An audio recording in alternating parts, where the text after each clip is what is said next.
Hello tout le monde, c'est Christelle, j'espère que vous allez bien. Bienvenue sur ma chaîne Home Veda Ayurveda. Alors j'avais envie de reprendre un petit peu, de faire des vidéos avec vous sur un sujet très important, sur un sujet qui touche énormément de femmes. Et aujourd'hui je suis avec Josette Daflon, donc, qui est praticienne de santé en Ayurveda pour vous parler du sujet qui est la ménopause et la préménopause. Donc j'avais envie aujourd'hui de faire quelque chose plus sous la forme d'une interview, d'une conversation, en tout cas avec une autre praticienne et voilà, lui poser des questions à la fois au niveau de l'Ayurveda et puis des choses un petit peu plus concrètes aussi sur ce qui se passe, sur ce que les femmes vivent à cette période de leur vie.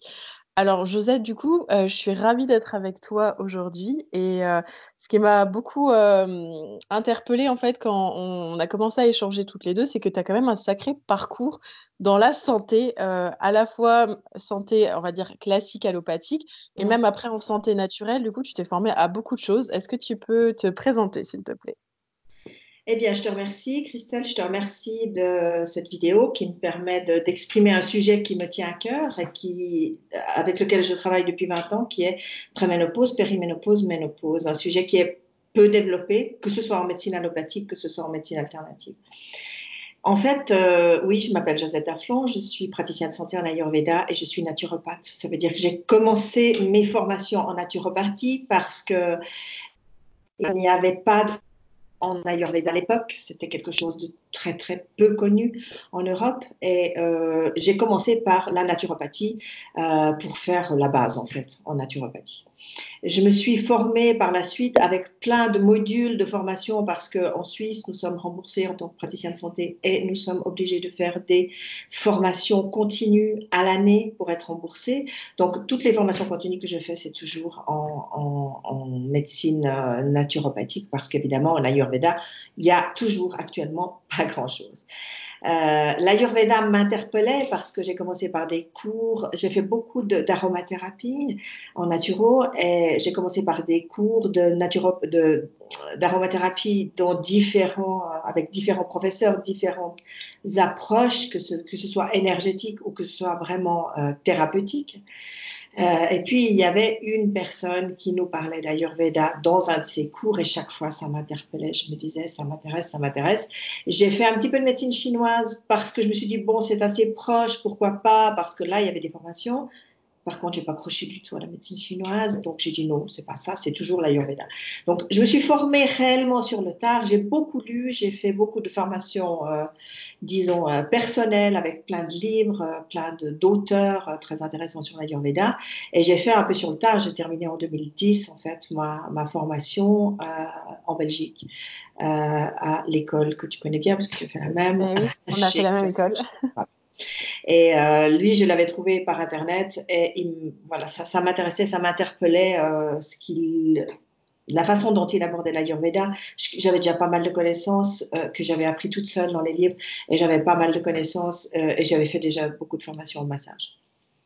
Donc voilà, en fait, j'ai allié les deux et j'en suis très contente quelque part parce que la naturopathie m'apporte d'autres choses que ne m'apporte pas l'Ayurveda et l'Ayurveda m'apporte des choses essentielles, surtout au niveau de l'alimentation et c'est beaucoup comme ça que je l'utilise puisque comme tu le sais, on a trois doshas, Vata, Pitta, Kapha, et qu'on ne se nourrit pas la même chose si on est de l'un ou de l'autre de ces doshas.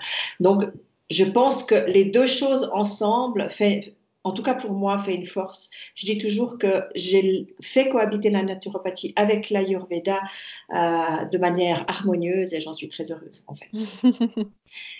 Il y a une vingtaine d'années, je commençais la préménopause. Je dis que moi, je n'ai jamais eu de problème, disons, à ce niveau-là, au niveau hormonal, ni dans ma jeunesse, ni rien. Mais j'avais beaucoup de personnes qui venaient chez moi se faire soigner, que ce soit en massage ayurvédique, que je pratiquais la drainage lymphatique manuel Vauder, que j'ai aussi pratiqué, et qui commençaient à avoir des symptômes de préménopause. Et un jour, je tombe sur un magazine français qui s'appelait La Vie naturelle, qui n'existe plus malheureusement aujourd'hui, et je vois un article d'un médecin américain que je ne connaissais pas du tout dont je n'avais jamais entendu parler, qui s'appelle le docteur John Lee. Et ce médecin disait, le YAM n'est pas de la progestérone. Et je ne sais pas pourquoi, mais instinctivement, cet article m'a absorbée. Et j'ai dit, ça, je veux lire, ça m'intéresse. Et effectivement, dans cet article, il a simplement développé le fait que le YAM, ce qu'on ne sait pas encore, souvent, et qu'on confond, n'était pas de la progestérone, et qu'il fallait faire attention qu'une progestérone naturelle bioidentique devait avoir une transformation en laboratoire pour être du YAM. Bon. Et à partir de là, j'ai cherché ses livres.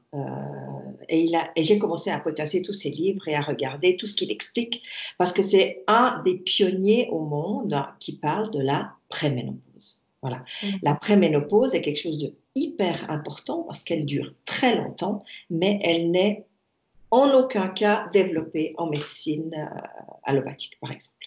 D'accord. On va revenir au sujet de la ménopause. Alors, je te remercie du coup d'avoir exposé ton parcours qui est riche, extrêmement riche.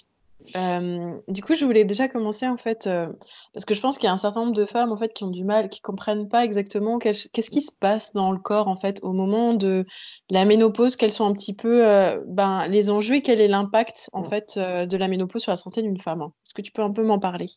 Alors, déjà, je vais commencer par le début parce que je vais commencer par la préménopause. D'accord. Mhm. Le fait est qu'on parle que de ménopause parce que la ménopause, c'est l'arrêt des règles et que c'est là que surviennent les gros problèmes comme bouffée de chaleur, sueur nocturne. Mais il y a avant ça 12 ans de préménopause. Et ça, on n'en parle pas parce que la médecine allopathique n'a rien à offrir pour une préménopause. Hein.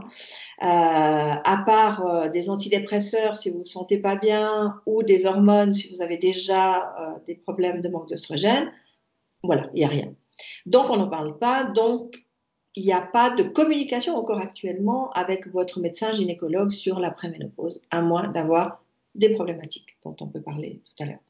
Alors, la préménopause commence à 38-40 ans. Et oui, mesdames, je suis désolée de vous le dire parce que j'ai beaucoup de gens, j'ai un groupe Facebook où beaucoup de femmes me disent « Oh non, mais je suis beaucoup trop jeune pour être en préménopause. » Mais non, ça commence à 38-40 ans. C'est là où commence la baisse de progestérone. Mhm. Et c'est ça qui n'est pas pris en compte par la médecine, c'est qu'on ne prend pas en compte le fait qu'on va ne plus fabriquer de progestérone. C'est très important, la progestérone. C'est sûr que la plupart du temps, on va vous dire, oui, mais c'est important si je veux être enceinte. C'est important si je veux garder mon bébé. Progestérone, progestation. Certes, c'est important à ce moment-là. Mais si vous ne fabriquez plus de progestérone en préménopause, qui est le cas de 9 femmes sur 10, je dirais, hein, en tout cas, eh bien, vous avez plein de déséquilibres qui n'ont rien à voir avec le fait d'avoir ou non un enfant. Donc ça c'est la médecine allopathique qui vous dit oui, mais la progestérone, c'est juste l'hormone du corps jaune, c'est juste le moment où vous voulez être enceinte. Pas du tout. Il y a le déséquilibre, et c'est ça que le docteur Lee avait découvert, ce déséquilibre qui va perdurer pendant 10-12 ans. Et je peux vous dire qu'il y a des femmes qui souffrent énormément dans cette période de leur vie. Mais justement, c'est quoi un petit peu les symptômes que tu retrouves alors chez les femmes qui Alors, sont les en symptômes, préménopause? c'est très souvent des symptômes psychologiques, c'est-à-dire que c'est des femmes qui commencent à être dépressives, qui ont beaucoup de fatigue, qui font de la rétention d'eau, qui sont nerveuses ou colériques en deuxième partie de cycle. Elles le disent très bien. Hein. Moi, je dis toujours, le meilleur médecin, c'est soi-même. Hein. On sait ce qu'on ressent.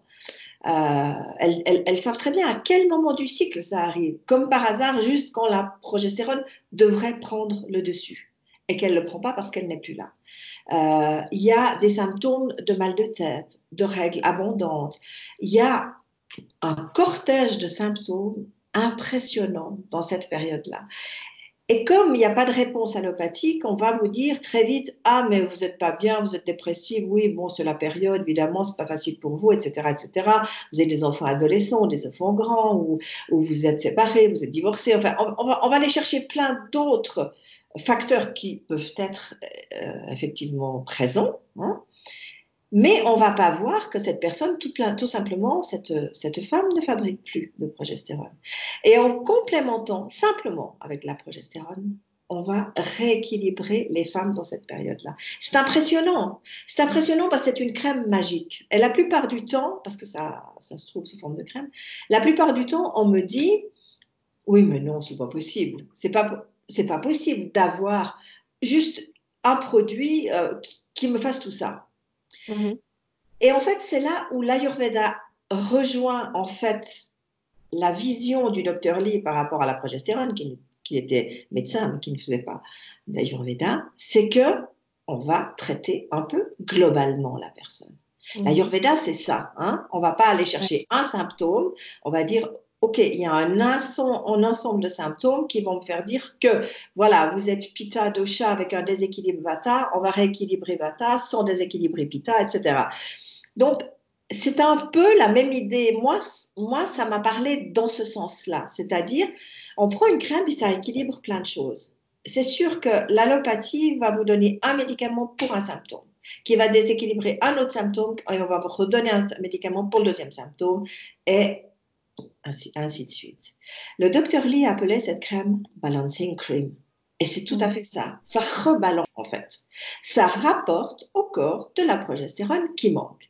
Et tout cet enchaînement de déséquilibre pendant la préménopause Mhm. est lié au manque de progestérone. Il faut savoir qu'on fabrique entre 15 et 25 mg de progestérone par jour. C'est très peu. C'est très très peu. Et ce qui se passe, c'est qu'on a souvent beaucoup d'œstrogènes. Le docteur Lee appelait ça dominance œstrogénique. C'est-à-dire qu'on fabrique, nous, beaucoup d'œstrogènes. On dit d'ailleurs les œstrogènes et la progestérone, c'est pas pour rien. On fabrique beaucoup d'œstrogènes et en plus, on a les œstrogènes exogènes, c'est-à-dire qui viennent d'une alimentation déséquilibrée, c'est là où on va rejoindre l'Ayurveda, hein, d'une Mhm. alimentation déséquilibrée, des pesticides, des herbicides, du stress, et tout ça va favoriser ces œstrogènes exogènes qui vont récupérer les récepteurs hormonaux de la progestérone. Et c'est là où le docteur Lee parle de dominance œstrogénique, c'est-à-dire que le cycle se fait, donc Mhm. à l'air entre guillemets normal, mais vous ne fabriquez que des œstrogènes et vous n'avez plus l'hormone qui vient calmer le jeu, qui s'appelle la progestérone. Du coup, je veux juste enchaîner par rapport à ça parce que tu parles d'une alimentation du coup qui favorise plutôt la production d'œstrogènes. Est-ce que tu peux donner des exemples du coup de produits je sais pas C'est, si ce ouais. qu'il faut favoriser, effectivement, c'est tout ce qui est bio ou culture locale et surtout pas culture intensive. C'est tous les herbicides, les pesticides qui sont utilisés dans malheureusement l'alimentation actuelle. On ne sait plus, on n'a plus de saison. On mange des fraises en hiver. Il y a des gens qui mangent des fraises en hiver. Moi, je trouve ça complètement incompatible parce que c'est vrai que dans mon enfance, on n'avait pas de fraises en hiver. C'était très simple. Donc maintenant, on a de tout. On a des myrtilles, on a des fraises, on a des framboises et on voit ces paniers, c'est joliment présenté. La plupart du temps, ça vient d'Espagne. C'est bourré de pesticides et ça n'a pas de goût. Alors déjà, la personne peut déjà se rendre compte au niveau gustatif, ça n'a aucun goût. Donc, vous mangez des fraises, mais qui n'ont pas un goût de fraise. Pour moi, une fraise doit avoir un goût de fraise. Voilà. Donc, il faut privilégier ce qui est de saison, déjà. Hein. Et puis, il faut privilégier une alimentation qui soit équilibrée. Après, on va voir, selon les doshas, quelle alimentation plutôt que quelle autre. Moi, je ne vais pas entrer matière à ce Mhm. niveau-là parce que chaque personne est différente. Mais déjà, il faut revoir son alimentation à la base et puis arrêter de suivre des modes, arrêter de suivre des modes de régime de ceci, de régime de cela, parce que ça ne fonctionne pas. Ça fonctionne un temps et après ça ne fonctionne plus et on déséquilibre de plus en plus gravement notre corps. Donc l'alimentation est très importante. D'autant plus dans cette période-là, parce que ça fait déjà depuis 20 ans qu'on se déséquilibre, voire plus, tout dépend de l'enfance qu'on a eue et l'alimentation qu'on a eue dans l'enfance. Donc là, il faut déjà voir ça. Et ensuite, il faut aussi diminuer la viande. Hein, pour les gens qui ne sont pas végétariens, ce que je comprends tout à fait, parce que chacun voilà, chacun sa façon de voir. Et on ne peut pas dire à un homme, principalement, parce qu'ils écoutent beaucoup moins que les femmes, chez Dieu merci, une clientèle féminine, ne mangez plus de viande, ça ne sert à rien parce qu'il ne le fera pas. Mais pour les femmes, il faut savoir qu'il y a un déséquilibre très important qui commence en préménopause, ce qu'on ne le dit jamais, et qui va se vérifier en ménopause, c'est l'ostéoporose. Donc, Mhm. la fuite du calcium au niveau alimentaire est principalement liée à une alimentation carnée. Donc, je dirais qu'à partir de la préménopause, il faudrait ralentir l'alimentation carnée et tout au moins rester dans des viandes blanches, hein, et éviter les Mhm. viandes rouges. Voilà. Voir Ça, la quantité en fonction du dosha, alors, du coup, hein, je pense. voilà. Alors après, on adapte en fonction du dosha, mais c'est important de se dire que la viande tous les jours, c'est une aberration. Vraiment. D'accord. Et toi, c'est quoi ton avis un petit peu sur la question du soja, justement? Alors, le soja, moi, je ne suis pas pour, hein, parce que, bon, il y a le problème du soja transgénique. On dit, certes, qu'il est donné qu'aux animaux, hein, sous forme de fourrage. Donc, déjà, les gens qui mangent des animaux, donc qui mangent de la viande, sont susceptibles d'avoir ce soja transgénique dans leur corps, hein. Le soja est chauffant. Donc, pour Pitta dosha, par exemple, ce n'est pas une bonne chose. Et le cancer en Ayurveda, par exemple, on dit que c'est une maladie chaude. Donc, on ne va pas donner quelque chose de chauffant. Donc, personnellement, par exemple, par rapport à la progestérone naturelle bioidentique, je travaille avec une progestérone qui est à base de yam et non à base de soja. Voilà. D'accord. Et je crois avoir vu aussi il y a tout un process en fait parce que tu me parles d'une crème en particulier. Je Mm. sais, moi j'ai entendu parler de complémentation à base de yam et des choses comme ça. Qu'est-ce qui différencie un petit peu les différents produits qu'on peut trouver? Alors, Parce voilà. que là aussi, tu vois, enfin voilà, ça ne me concerne pas directement, mais comme je me suis renseignée sur le sujet, il y a quand même un océan de produits naturels qui sont proposés aux femmes. Comment est-ce que justement on peut savoir quels sont les bons produits? Absolument, puis la plupart des gens ne connaissent pas, et je dirais que la plupart des naturaux ne connaissent pas non plus, hein. Il faut Mhm. vraiment creuser le sujet. Moi, j'en ai fait une spécialisation parce que, et ça c'est ma façon de voir, hein, ça n'engage que moi, j'estime qu'on ne peut pas tout soigner, hein. On doit, je sais qu'il y a des médecins généralistes, mais enfin, on n'est pas médecin non plus, hein, on n'a pas leur formation, et je pense que de se spécialiser dans un domaine fera qu'on sera plus pointu dans ce domaine. Raison pour laquelle je t'ai contacté d'ailleurs, parce que je sais que toi, ton domaine, c'est l'amaigrissement selon l'Ayurveda. C'est quelque chose qui me parle complètement, mais que je n'ai pas pratiqué, que je n'ai pas cherché à connaître mieux que ça, hein. Donc, avec les femmes avec lesquelles je travaille, parce que ça fait quand même 20 ans que je suis dans ce domaine-là et en préménopause, ménopause, je leur ai dit que je leur apporterais un plus dans tous les problèmes qu'elles pourraient rencontrer dans cette période de leur vie, autre que des problèmes liés aux hormones. Ma spécialité, c'est les hormones, chacun sa spécialité. Donc, moi, je me suis renseignée sur tout ce qui pouvait apporter un plus au niveau des personnes qui rencontrent cette problématique dans leur vie, hein.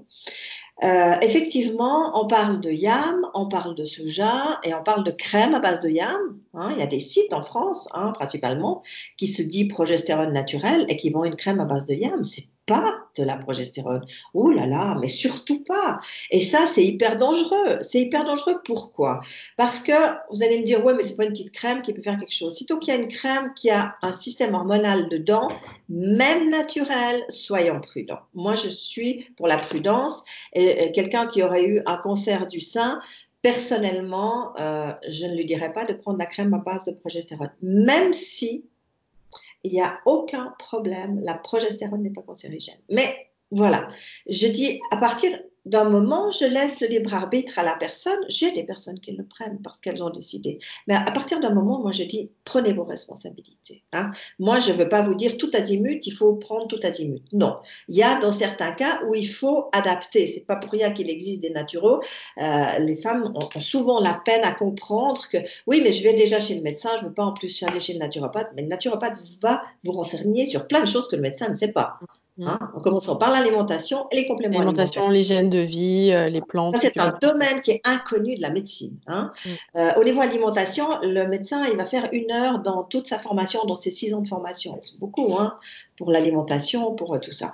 Donc, il faut, à partir d'un moment, se dire, bon, moi, j'ai peut-être des problèmes, des antécédents de cancer du sein, par exemple. Je dis, attention, n'achetez pas n'importe quoi. Faites pas n'importe quoi. Là, c'est important de savoir que bah, cette crème, typiquement à base de yam, n'est pas une crème à base de progestérone. Le corps n'a pas la possibilité de transformer le YAM en progestérone. Ça, c'est une transformation qui se fait en laboratoire, qui a été découverte par un scientifique qui s'appelait Marker dans les années 30. Comme toujours, il cherchait tout à fait autre chose. Il était au Mexique et il a trouvé ce rhizome, qui est le YAM, hein, qui est c'est de la famille de la patate douce, en fait, Mhm. mais c'est pas comestible. Hein.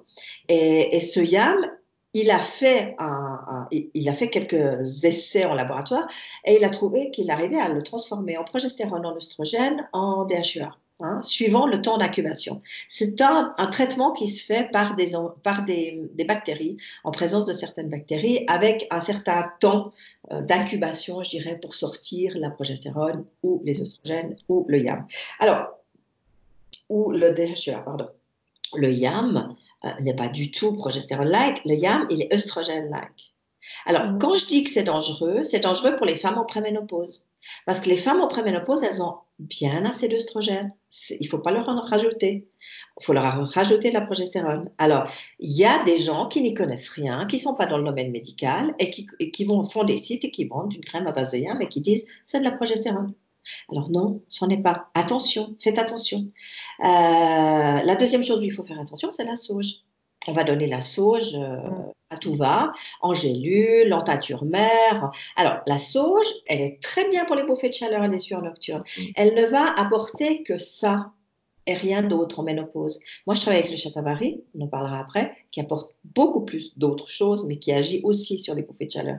Alors, il faut savoir que la sauge, elle est œstrogène-like. Elle va J'allais dire, elle est fabriquer des déséquilibrante oestrogènes. à haute dose aussi, hein, à pas Pardon. prendre constamment en fait. Je disais la sauge, elle n'est pas à prendre constamment toute l'année, en fait, elle est déséquilibrante au bout d'un moment. Complètement. Et puis, elle est aussi œstrogène-like, donc cancer du sein, pas de sauge. Très important. Hein. Il y a des phénols dans la sauge, donc déjà en huile essentielle, suivant où, on ne peut pas l'obtenir comme ça. C'est pas, il y a des gens qui me disent ah mais moi je prends de l'huile essentielle de sauge et je mets sur les poignets. Non, c'est pas comme ça qu'on se soigne, hein. Ça marche pas comme ça. Prenez plutôt alors dans ce cas-là de la tisane de sauge où vous aurez beaucoup moins de principes actifs et ce sera mieux distribué au niveau de votre corps. Vous pouvez mettre sur votre poignet du ravensaré parce que vous commencez à avoir de la grippe, oui, mais pas de la sauge. Et là Mhm. aussi, il faut connaître l'aroma pour savoir l'utiliser. Donc, toutes les plantes ne sont pas nocives, hein, c'est pas du tout mon propos, mais il faut savoir à qui vous adressez par rapport à vos besoins propres. Ça, c'est important.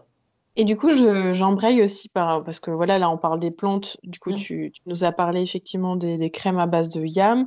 Toi, tu m'as parlé du fait que tu faisais faire des gélules aussi avec des plantes ayurvédiques. Alors, est-ce que tu peux me parler un petit peu des plantes ayurvédiques Voilà. qui Alors sont bien ça, à c'est prendre? plutôt, si je peux reprendre pour donner une suite, préménopause, 38-40 ans jusqu'à 52 ans. Ça, c'est une moyenne. On dit 52 ans, la moyenne de la ménopause.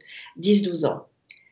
Périménopause, souvent on confond préménopause, périménopause. C'est pas pareil. Préménopause, manque de progestérone, avec ce que j'ai expliqué tout à l'heure. Périménopause, péri autour, c'est autour de la ménopause, c'est 2 ans environ.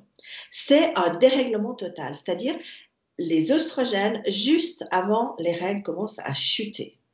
Donc, Mhm. c'est des femmes qui me disent ça fait une semaine que j'ai des bouffées de chaleur à mourir. C'est pas tout le temps, c'est juste là, parce que vous avez une chute d'œstrogène. Ça veut dire que la ménopause, elle n'est pas loin. Voilà. Mhm. Périménopause, 2 ans. Alors là, il faut adapter l'utilisation de la progestérone. Et là, je rajoute le shatavari. Et Mhm. ménopause, après, c'est quand il y a l'absence de règles. Un médecin va dire à une personne, vous êtes ménopausée, à une femme, vous êtes ménopausée à partir d'1 an d'arrêt de règles, pas avant. Donc, Mhm.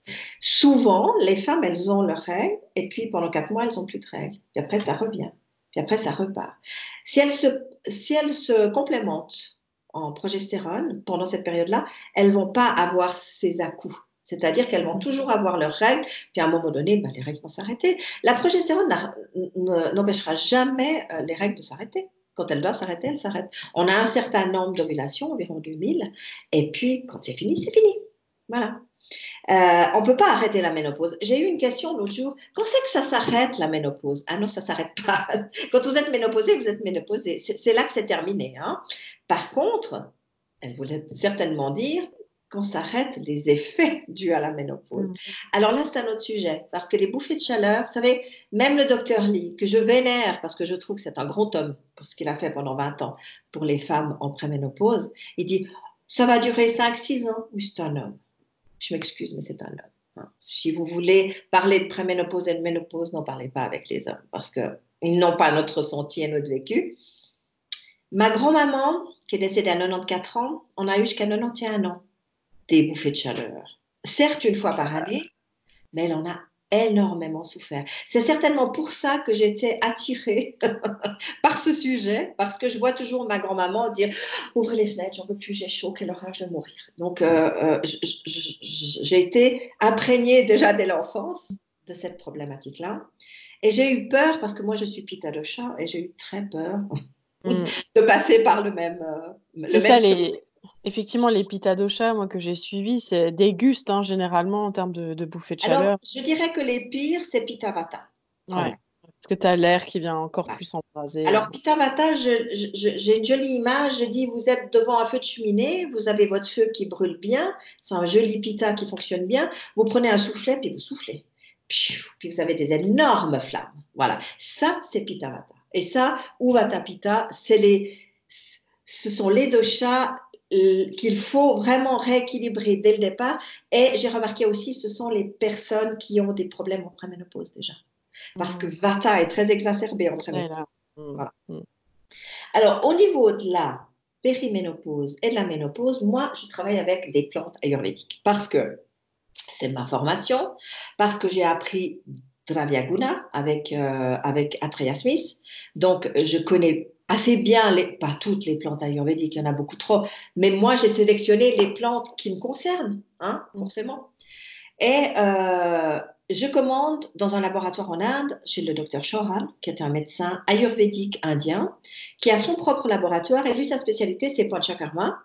Il a des cliniques en Inde, il a une clinique en Europe, en Macédoine. Et lui, il est phytothérapeute, en Mhm. fait. Phytothérapie ayurvédique, c'est sa spécialité.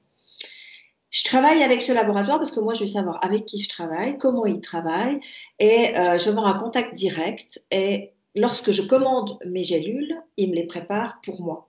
Donc, parce que je commande en vrac, donc je veux dire que plus frais, il n'y a pas. Hein. Vous pouvez, le problème de ces gélules, prenons un cas classique de curcuma, que vous en avez partout, tout le monde vend du curcuma. Il est quand même important d'avoir une poudre qui date pas de 3 ans ou 4 ans sur les étalages et La qu'ensuite, fraîcheur ouais, la voilà, fraîcheur, en fait, c'est voilà, quelque parce chose qu'elle aussi va qu'on nous perdre de apprend son en énergie. Ayurveda, ouais. On Mm. sait déjà que la poudre, elle perd énormément en 6 mois par rapport à la racine fraîche, hein, si je parle du curcuma. Et il faut quand même savoir avec qui on travaille et comment on travaille. Pour moi, c'est important d'apporter des plantes qui soient de bonne qualité, déjà. Et puis pas de me perdre dans 18 000 plantes parce que je ne vais pas traiter des cas qui me concernent pas. Donc moi, j'ai une boutique en ligne et j'ai une petite quantité de plantes qui correspondent à ce que je fais. J'ai travaillé avec lui longtemps, avec le Shatavari, et j'ai vu les effets secondaires, entre guillemets, bien sûr, du Shatavari. C'est-à-dire que c'est une plante douce, refroidissante. Donc, effectivement, c'est une plante pour Pitta Dosha, on est d'accord, ou pour un déséquilibre de Pitta.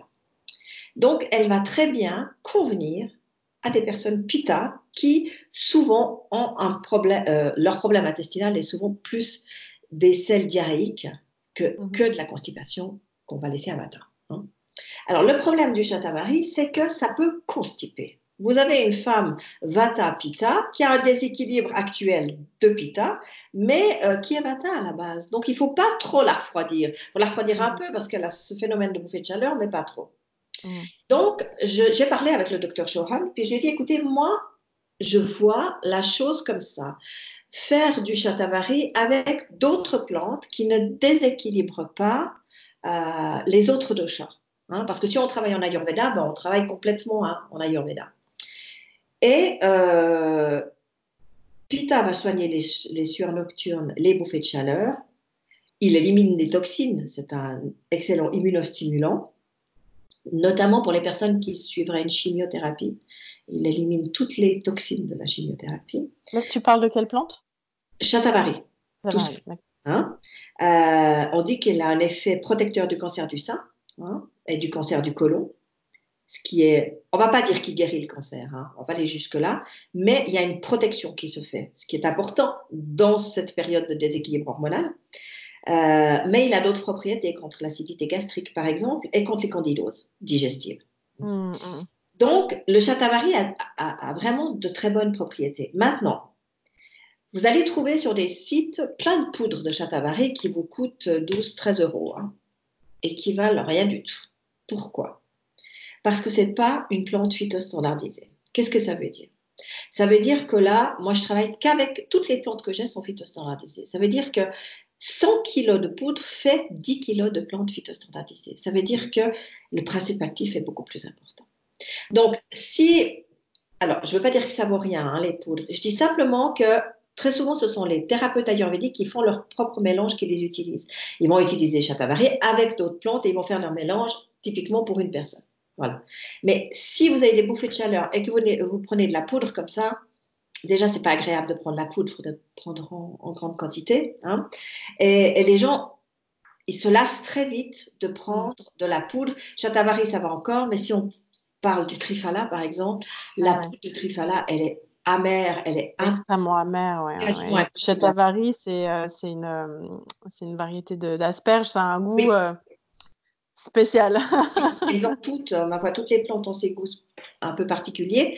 Et moi, je suis pas pour, comment dire, euh, l'Ayurveda pur et dur, prenez les poudres, vous pouvez pas les prendre autrement, etc.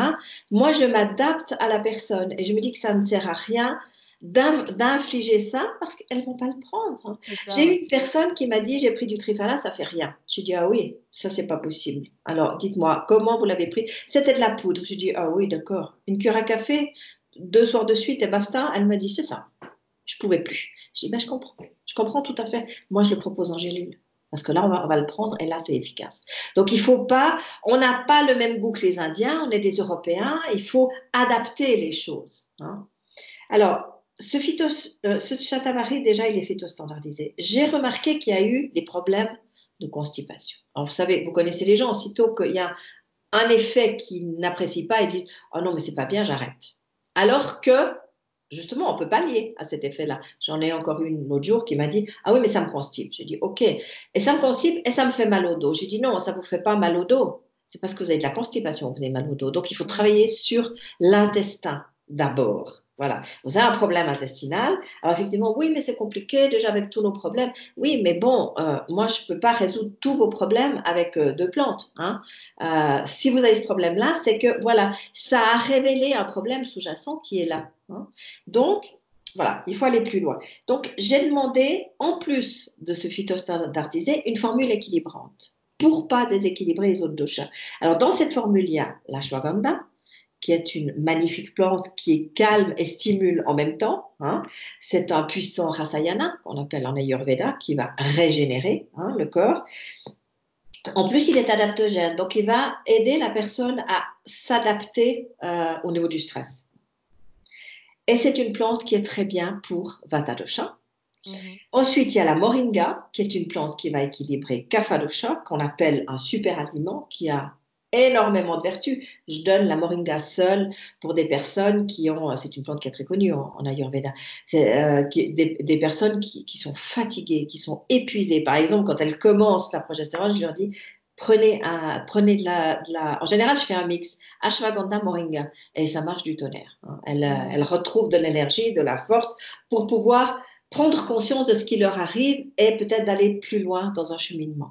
Pour moi, je fais un peu office de SOS. Je commence par leurs symptômes en leur disant, attendez, vous êtes mariés, vous avez des enfants, vous avez peut-être un deuxième mariage, c'est la période 40-45 ans, vous avez des enfants d'un premier mariage, des enfants, votre mari avait déjà des enfants, vous avez des enfants ensemble, tous les 15 jours, vous avez des enfants qui débarquent à la maison, ça fait beaucoup. Si vous travaillez en même temps, et en plus, on vous inflige les problèmes de préménopause. Non, il faut commencer par aller mieux. Et quand vous allez mieux, vous allez pouvoir décanter un petit peu le reste, hein. Donc, voilà, la moringa, c'est une plante qui est très bonne pour la fatigue, pour les problèmes d'ostéoporose aussi, parce qu'elle contient du calcium, mais du calcium naturel dans les plantes. Le brahmi, qui est une plante pour le cerveau. Alors, typiquement, cette plante calme l'esprit et Mm.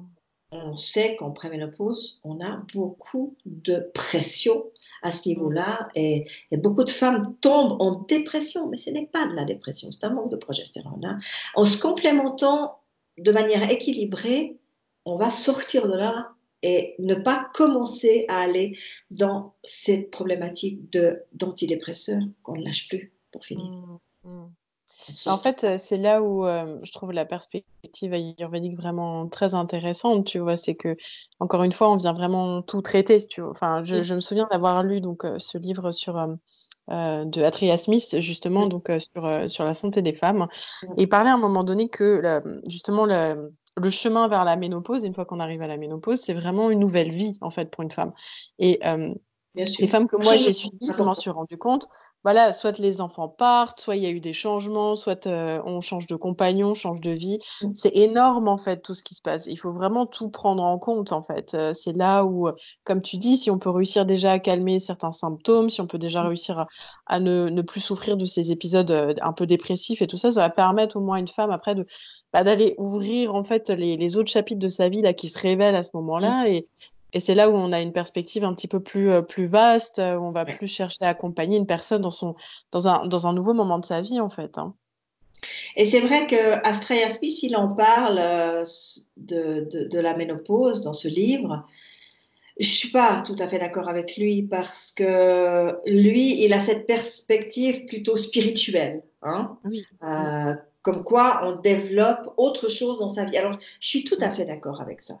Mais il faut pallier, c'est encore une fois un homme qui n'a pas vécu la ménopause, qui n'a pas vécu tous ces épisodes, mm, et il faut pallier, à mon avis, à ce problème-là avant de dire, bon, ok, je vais développer ma spiritualité. Parce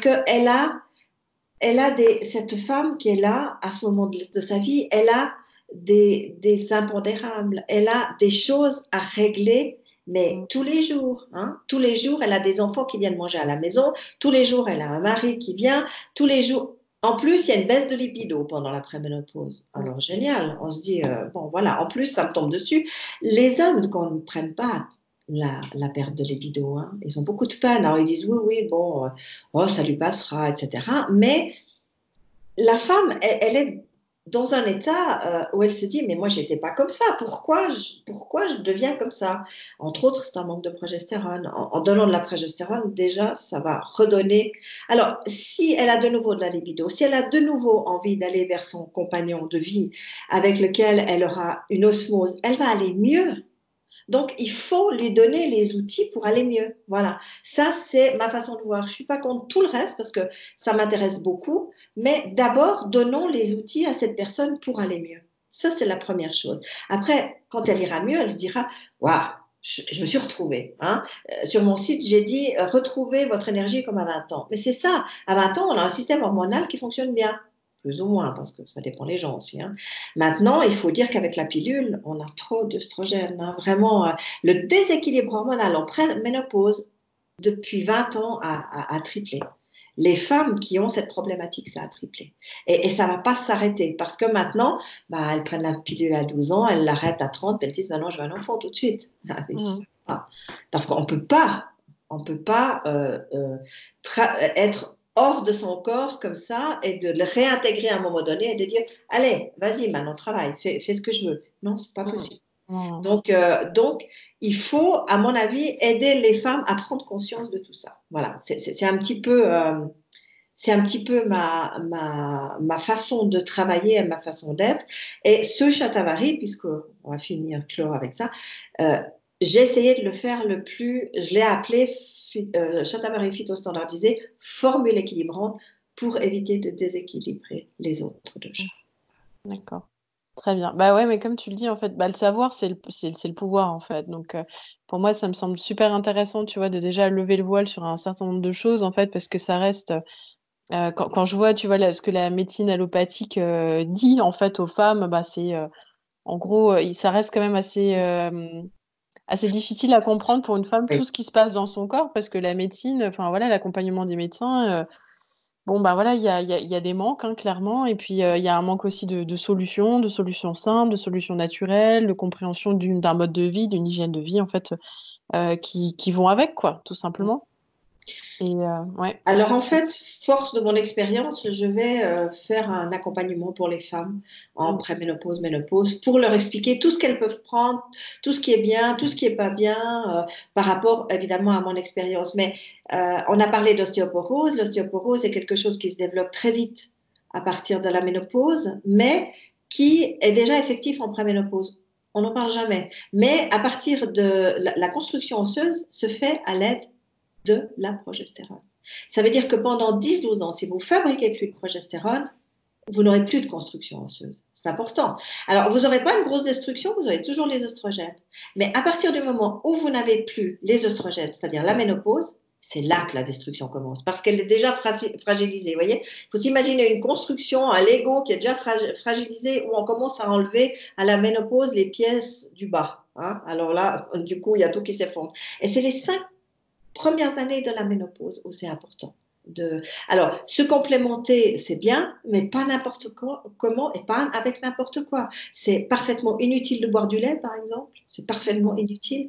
Le lait apporte malheureusement, d'autres problèmes, hein, dont on va pas parler là. Je sais que l'Ayurveda favorise le lait, mais l'Ayurveda, en Inde, les vaches sont sacrées, on ne les traite pas Là, comme on les traite ici. donc pas Alors, la même on ne les pique pas d'antibiotiques alimentation, toutes le les lait il est semaines. cru, il est Voilà. bouilli, enfin voilà, c'est une autre consommation du lait qui est aux opposés de ce que nous on fait. Hein. Voilà. Et chez nous, le lait, à l'âge adulte, on ne devrait plus consommer de lait, Mm. si ce n'est des laits végétaux, mais pas du lait de vache. Hein. Et il faut savoir que si on prend du lait de vache, au moins du lait bio, au minimum, parce qu'on pique les vaches toutes les semaines aux antibiotiques pour pas qu'elles développent des maladies. Mm. Donc, en buvant du lait, on boit les antibiotiques. Ça, c'est clair. Ouais. Hein. On le sait très bien par une autre approche qui est la femme allaitante, où elle va dire, oh, je ne vais pas manger ça, je ne vais pas boire ça, je ne vais pas faire ça parce que je vais le transmettre à mon bébé. C'est Mm. juste, mais transférer ça à la vache, c'est elle qui vous le transmet. Ouais, exactement. Donc, pas besoin, et le calcium est parfaitement inutile, sauf s'il est pris dans des végétaux comme la moringa, qui a beaucoup de calcium, Mm. par exemple. Ouais. La vitamine D3, qui est très importante à ce moment-là, et se complémenter en préménopause avec la progestérone pour éviter ce gros déséquilibre d'ostéoporose à la ménopause. Mm. Voilà. Par exemple, ça c'est Ouais. aussi un autre exemple. Il y a plein de choses à faire, de bonnes choses à prendre, de choses qui ne sont pas efficaces. Mais voilà, il y a peu de gens qui le savent parce qu'il y a peu de gens qui se sont vraiment intéressés au sujet, tout simplement. Mm. Mais de toute façon, là, je vais mettre en lien dans la description, là, juste en dessous de la vidéo, du coup, tes liens, le lien sur ta boutique aussi, pour trouver effectivement les gélules que tu fais préparer, que ce soit aussi Mmh. la Voilà. progestérone naturelle, et aussi le lien donc sur ton groupe Facebook, Oui. où Alors, elle peut me demander l'accès fais en tes répondant à mes accompagnements. questions. Mhm. Je n'accepte que des femmes, bien sûr, qui sont concernées par le problème. Et puis, j'ai 2 boutiques, en fait. J'en ai une pour la Suisse parce que je suis en Suisse, mais je vends aussi en francs suisses et en euros parce que quand même j'ai des clientes en France pour certains produits, surtout les compléments alimentaires parce que j'ai par exemple du curcuma à 95%. Voilà, j'ai des choses un peu particulières. Bah, je vais mettre tous les liens en bas. Et puis de toute façon, pour ceux qui me suivent ou qui sont inscrits à ma newsletter, le lien aussi pour s'inscrire à ma newsletter, il est aussi en bas en description. On va faire un webinaire ensemble, du coup, dans les Et je m'en prochaines réjouis. semaines, Josette et moi, sur justement ménopause et perte de poids. Voilà. Euh, Ça, c'est un donc voilà, gros si sujet. ouais, ouais, ouais. Les gens me le demandent souvent et c'est comme ça que je t'ai trouvé en cherchant, en fouillant. Vous verrez sur un de mes sites que je fais aussi des consultations, mais je ne fais que des consultations pré-ménopause, ménopause parce que voilà, je me suis spécialisée là-dedans. Je ne veux pas déborder sur autre chose. Donc, si vous vous êtes reconnu là-dedans et que vous avez quand même, il y a des gens qui essaient et puis avec qui ça fonctionne très bien. Puis il y a d'autres femmes qui sont très craintives, très vata, qui ont peur de ci, de ça et là, et qui ont besoin d'une consultation. Alors, ok, ça c'est aussi possible. Moi je laisse libre hein, les gens en leur disant vous pouvez vous complémenter déjà, essayez. Il n'y a pas d'effet secondaire hein, dans ce que je donne, du tout. Je dis toujours que la crème à la progestérone naturelle bioidentique, l'effet secondaire, c'est ça augmente la libido. Alors, ça fait toujours rire les dames. Et je dis, et de ce fait, c'est leur mari qui devrait leur payer leur tube. Ce serait la moindre des choses. Mais c'est pour ça que c'est bien que toi, tu proposes un accompagnement, en fait, hein, parce que Voilà. je pense que c'est nécessaire. Certes, on a les produits, on a les plantes, on a tout un certain nombre de choses dans l'hygiène de vie, mais je pense que si on a des soucis à ce moment-là de sa vie, il faut vraiment se faire accompagner. Et, et Voilà. surtout qu'on est déjà mal, cette femme, elle est mal, elle a des problèmes, elle a des problèmes de sommeil, voilà. Manque de progestérone, problème de sommeil, c'est, vous prenez de la progestérone, vous dormez comme un bébé, c'est impressionnant, hein. Elle a plein de soucis, elle ne sait pas faire la part des choses. Premièrement, elle n'est pas thérapeute ni médecin, ni hein, chacun son métier, hein. Moi, j'ai des femmes, je sais pas, juristes, avocates qui me consultent, hein, c'est chacun son métier, hein. Elle ne sait pas. Elle dit, ah oui, on me dit là que c'est bien, puis là, puis je prends ça, ou je prends ça, ou plutôt ça, ou plutôt ça. Voilà, elles ne savent pas. Donc, je pense que on a notre raison d'être, toi comme moi, c'est qu'on peut accompagner les gens dans leurs problématiques. Ok, bah super. Bah, en tout cas, je te remercie énormément du temps que tu On va nous as mettre consacré. ça fait plaisir. Comme je rappelle, je mets tous les liens de Josette en bas dans la description. Donc, on va se retrouver pour faire un webinaire vraiment sur la perspective ménopause, perte de poids ensemble dans quelques semaines. Donc, encore une fois, si vous êtes intéressé, inscrivez-vous à ma newsletter. Comme ça, je vous enverrai ça parmi bah, du coup, mes news. Et du coup, ben, je te remercie énormément, Josette, pour le temps que tu m'as accordé. Merci à toi. C'était un partage très intéressant, fructueux, et il ne va pas s'arrêter là. Alors, à Bon, tout bah, je vous souhaite bientôt. à tous une très bonne journée. Et bonne journée à toutes. Merci.